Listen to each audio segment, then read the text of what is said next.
Hello students, welcome back, and today we will discuss about conservation of energy. And in this topic we will discuss about the conservation of energy means mechanical energy remains constant in this diagram at all these points A, B and C.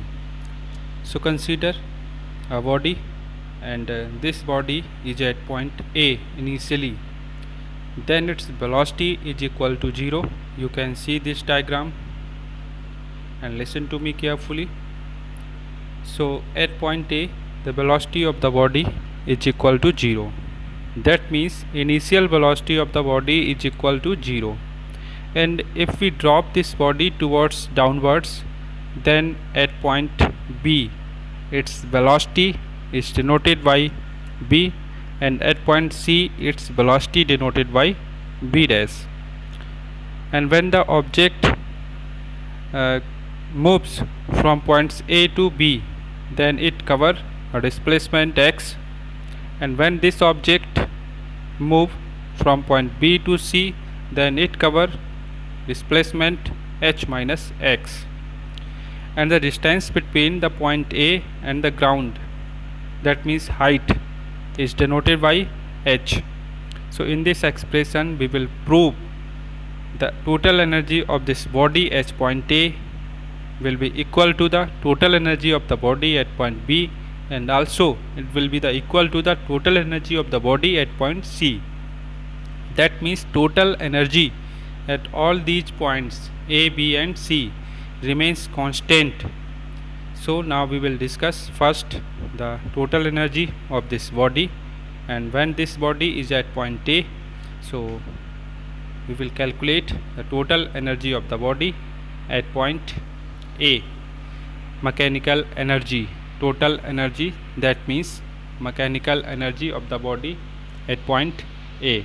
So we know very well total energy that is equal to mechanical energy. So total energy of this body is equal to potential energy plus kinetic energy. That is the equation number 1.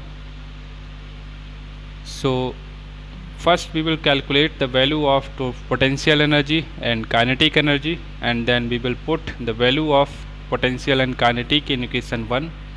Then like this we can calculate the value of total energy. So as you know very well, the potential energy is equal to mgh. So the potential energy of the body at point A is equal to mgh, equation number 2. Kinetic energy of the body is at point A, that means 1/2 mv square, या यहाँ पर इसकी जो velocity है वो v नहीं है, क्या है, किससे डिनोट किया है हमने, u से. But the initial velocity of the body at point A is equal to 0. So the kinetic energy of the body at point A is equal to 0. We can put the value of equation second and third in first. So total energy is equal to mgh plus 0 is equal to mgh. तो जब object A point पर होगा तो इसमें जो total energy होगी वो कितनी होगी, mgh. Now we will calculate the total energy of this body at point B. तो बी पॉइंट पर इसकी जो टोटल एनर्जी है वो कितनी होगी. So at point B point पर टोटल एनर्जी क्या होगी. So in the same way first will calculate the potential energy at point B. Potential energy at point B is equal to mg, और जब B point पर object होगा तो इसकी ground से जो हाइट है वो क्या होगी, h minus x. h minus x क्यों होगा, क्योंकि तब तक जो ऑब्जेक्ट है वो ए पॉइंट से बी पॉइंट पर आ जाएगा कितना, x डिस्टेंस कवर करके.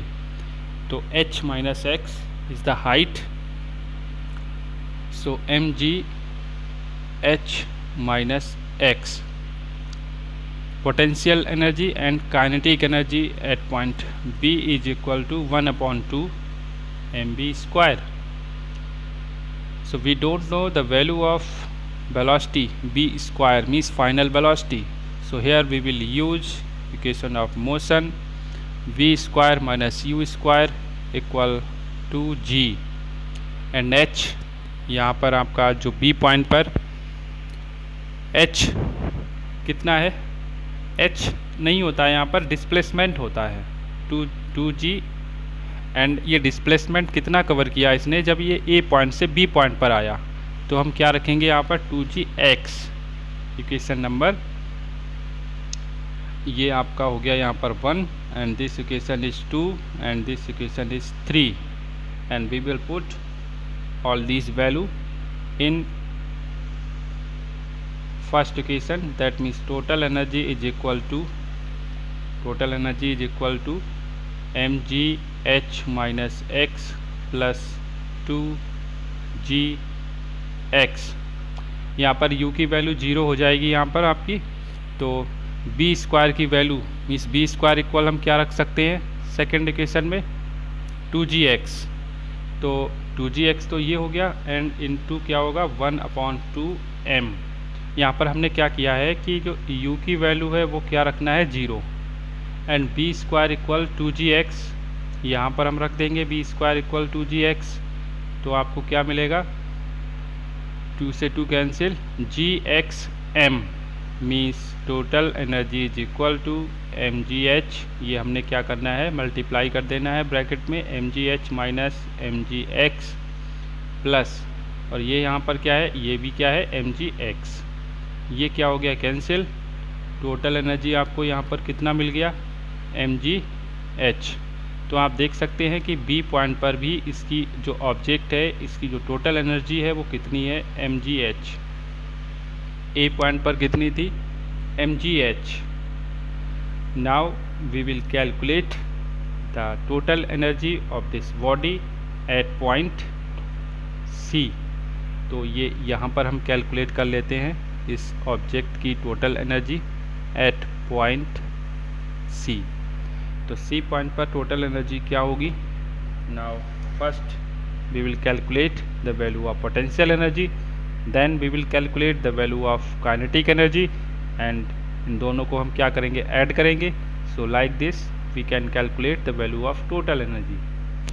Potential energy at point c, तो energy potential energy at point c क्या है आपका mg, और इसका जो ग्राउंड से जो हाइट डिफरेंस है वो क्या है 0, तो यहाँ पर पोटेंशियल एनर्जी आपकी क्या है 0। काइनेटिक एनर्जी, तो इसमें आप फॉर्मूला काइनेटिक एनर्जी का तो वही अप्लाई करेंगे 1/2m b डैश